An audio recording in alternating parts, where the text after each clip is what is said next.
First, live, local. This is Fox 12 Now. What fun is that? Hello, everyone. This is Fox 12 Now. I'm Greg Nibbler. How fun is that? Exactly. That's pretty fun. That's a pretty fun intro that we have here now. That was very, like We're going to bring on our guest here in just a minute. In your house. Clearly, and the we're voice. Tell you what's happening. The voice of Fox 12 Now. Thank you for being here. This is our digital desk here at the Fox 12 Oregon News headquarters. And as you can see right now, we're going to have a little bit of fun because we're going to talk about all kinds of things on this show. But today we're talking about the Portland Pickles, the phenomenon that is the Portland Pickles. And there is no better way to start off this day of talking about them than by bringing on somebody you've probably seen. If you've been to a Pickles game, you have either heard his voice, you have seen him running around, maybe he put a microphone in your face, maybe he asked you questions. There's a lot of things he could have done, but most likely you did see him. Yeah. And that is Jeremiah Coughlan, who is joining us right now, one of the public announcers for the Portland Pickles, also a comedian, also the man who has many, many bobbleheads, as you can see in the background there. Jeremiah, first off, we're going to talk about what's behind the scenes there. But first off, thank you for joining us here today. Behind the scenes, also, Jeremiah and I have known each other for a long time.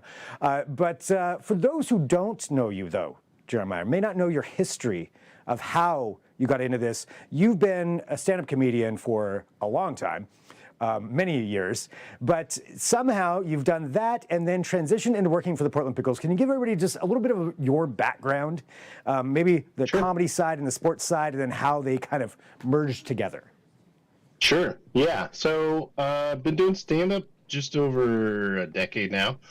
And if you count, 2020, and then what happened was there was a local independent radio that wanted to do a podcast about the Pickles, and they reached out to my good buddy and everyone's good buddy Jake Silberman, and I talked to him about it, and he just knew that I was a big sports nut. I've been sportsy my whole life. Grew up in Eastern Washington, hence all the Seattle stuff.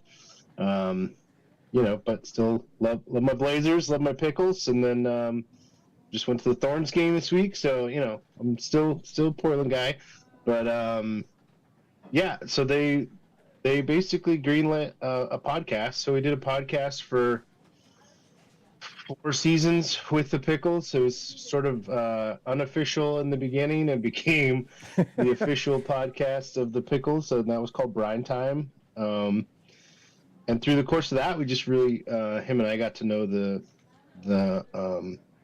the folks in the front office and the rest of the organization, and just became, good friends with them and loved what they were doing, and they loved what we were doing. And so when the position came open for on-field host, Jake and I kind of split duties doing that for, I think, 2 seasons. And then, 2020 happened and everything got weird. And then since we've come back, though, this will be my 3rd season doing it just solo. It's just me. So, it's every game. So, I haven't counted, but it's something like 56 home games over the summer. And I do all of them. Yeah, that's me with the microphone and my Dylan T. Pickle shirt on and give him a big smooch. And we, everybody knows hilarious comedian Monica Nevi got to throw out her first pitch. And that was like the very beginning, me and Jake, that was like our first night when we did it together. So, we're going to do some cool stuff and looking forward to it. It's like summertime once pickle season starts. And so I assume most folks have trekked out there and had a good time at Walker Stadium, I hope. Yeah, that's the thing. The experience, of going out to a Pickles game is something, if you haven't been to one, you may not quite understand, but it really is unlike about any other kind of sporting event that I've been to. And it's because of all the stuff that goes on there. The sport, there's an actual game being played, but it's kind of everything else that really makes the Pickles game. And you're a huge part of that. So, you jumping into this job and starting there as a public announcer, like going back to the beginning, like how did you try to model what you were doing when you got there? Was there anybody that you looked to for guidance? You're like, okay, I want to be like this public announcer, or was it just go for it? Yeah, I would say maybe kind of the opposite. I think going to a lot of, I don't know if you've been to a lot of like minor league, like the Pickles or summer woodbat college ball, but if you've been to like a single A, double A, triple A game, the people that do my job are pretty boring. And so it was mostly like, let's see what not to do. Like, let's do the opposite of that. Like every time when they're like cheesy or whatever, just do the opposite of that. So I think it was more like that. And then, you know, I liken myself more to like, you know, like one of my heroes is the San Diego Chicken, you know, like more of like a mischievous, you know, like mascot who can talk kind of thing. So, yeah, it was like finding the balance of those two things where be entertaining, make it a 9-inning party, which is what we want. You know, I mean, we have a live DJ, we have bands, we have, you know, just about everything you can think of, you know, aside from actual really good quality baseball that goes on every night. And then, you know, just try to be engaging with folks and give them something that they'll remember and that they want to be a part of, you know. So Well, I would imagine, you know, being a stand-up comedian, that's probably a pretty good benefit or a pretty good background to do something like that. Sure. Yeah. I mean, I look at it as 3 hours of crowd work, right? You know, so I have that time within there where I have the opportunity to you know, react to what's happening and trying to be fast on my feet, kind of like you are right now with your technology. Exactly. I'm just going to be honest. Somebody signed me out of the Zoom account right when we're doing the interview. So, but I still have images of you, and you're still on here. So we're just going to keep on going. Cool. Yeah. Just put my mug up there. It's fine. They don't need to see me. But part of it too is summertime comedy kind of stinks. You know, people don't want to go to comedy clubs, to taverns, to breweries, to really anywhere that's inside once it's finally nice outside. And so everyone kind of bemoans like this May through August, like, oh, summer comedy, like all the numbers are down and the crowds are slow. And, you know, and it's like, well, I get an opportunity to continue doing what I love doing, which is, you know, entertaining people, making people laugh, making people feel a part of. And I don't have to like worry about like, oh crap, summer comedy is always such a downer. And it's like, well, I get to do mine at baseball games. So it's a huge benefit where I feel like spending that time and using it as basically crowd work, you know, and having an opportunity, you know, a good friend of mine, she got to see me like, we do the dog parade every Wednesday is Wolf Wednesday out at Walker Stadium, right? So people bring their pups out and we do a dog parade and I kind of narrate it and, you know, just try to make it funny. And I just happened to be sitting next to them and she was like, you know, I didn't really have a lot of respect for what you do around here until I saw you like try to make a dog parade funny just while you were sitting next to me, you know, and it's like, yeah, you know, I did it's a have little a bit lot of of respect panache. for you, but best work compliment ever. Most people don't. Well, you know, you mentioned that the different themed nights too, and I think that's one of the big things. Yeah. You know, one of the things that makes it kind of magical for that. How much of an input do you have on those? And when it is a theme night, like what does that mean out there? Like what are some of the ideas that have been thrown out? Yeah, so you know, Joe Simons is kind of my partner out there. He's like your traditional you know, in stadium, you know, now batting kind of. He's the straight man to me. And then him and I. This was really the first season that him and I sat with the rest of the organization, and this is a prank at this point. Someone's just somebody is. I know this has not happened They're before around, but somehow we can still hear you. But that's fine.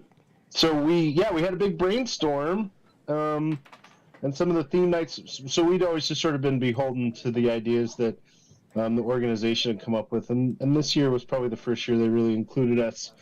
And yeah, I'd say that as a positive. We have some really funny ideas coming up, and that I wouldn't say Joe and I necessarily came up with, but just being in that brainstorm session, and just, a bunch of folks sitting around a living room throwing a tennis ball back and forth, like, well, what about this kind of thing? And I think some really cool, funny things came out of that. And then, what people can expect as far as when those nights are happening. Just Google Exploding Whale Night. Exploding Whale Night was such a good idea. Exploding Whale Night was epic, and we have some epic ones that are coming up this season. Pickleless Cage Night, I think, is going to be a huge win. Pickle in Space. We're gonna try to shoot a pickle into space. Who knows? Who knows what that? Who knows? Yeah. Or where that's going to land. Yeah, I don't know, but I'm here for it. And then I'm really excited, Greg. I'm really excited about Two First Names Night, because I'm always a guy. I don't trust anybody who's got two first names. Like if your name's Ryan Bradley, policy. No. Yeah.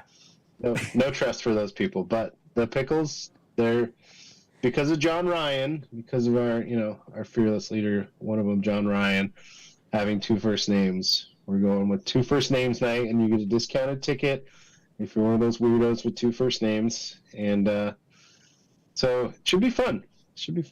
It's always a good time out there, and you are a big part of that, just so you know. I do want to just point out, you mentioned John Ryan, being one of the owners, former punter for the Seattle Seahawks, and I do see behind you there, if I can point correctly, you do have, it looks like a bobblehead, a kicking John Ryan bobblehead. Yeah, he's got a little Pickles baseball uniform on.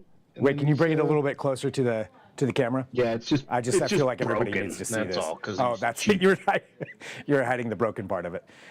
It is pretty amazing. Tip him, he'll just fall right off. And obviously, nobody can doubt your Northwest fandom with everything that you have there in the background, just in general. The Ken Griffin a lot Jr. of junk, poster, My wife was just like, here. There's a room that you can throw all your stuff into. Well, Jeremiah, I want to say thank you, too, for spending some time here, talking to us about it. I think the one last thing I would ask you is, for anybody who hasn't been to a Pickles game, what is your pitch to them as far as why they should go?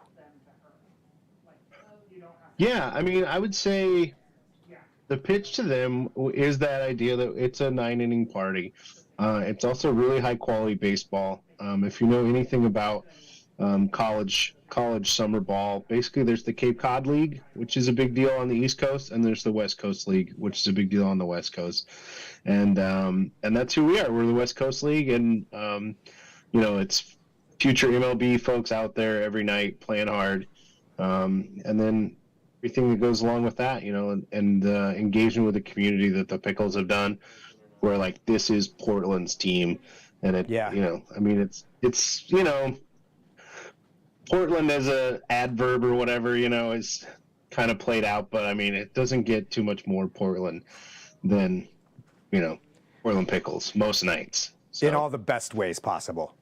Absolutely. Exactly. Yeah. None of those good ways. things. Yeah. That's what's out there. Well, Jeremiah, thank you very much for taking some time to talk to us today. Antifa night. No, I'm just kidding. Yeah, that one's not on the theme night. Thank you for joining us. You go ahead and pitch that to John Ryan. I know coming up too, we're also going to be talking to Alan Miller, one of the other co-owners of the Portland Pickles. Awesome. Kind of going into that a little bit more too about the history. He's a visionary. Yeah, he's a brilliant man. Honestly. So, he's going to be joining us here shortly. So for those of you watching, this is Fox 12 Now. This is our live show here at Fox 12 Oregon. We're new, and we keep most of our Zoom guests on screen for the whole interview, but sometimes somebody was pulling the rug out. So, coming up, you were getting hazed. Oh, no, they were hazing me. So coming up at 1:30 p.m., we will be back. So wherever you're watching us, this is where to find us. So whether that's on YouTube, our apps, or on the website, so you can come right back and join us then. Jeremiah, thanks for being here. There's a little bit of Dylan. I'm Greg Nibbler. This is Fox 12 Now.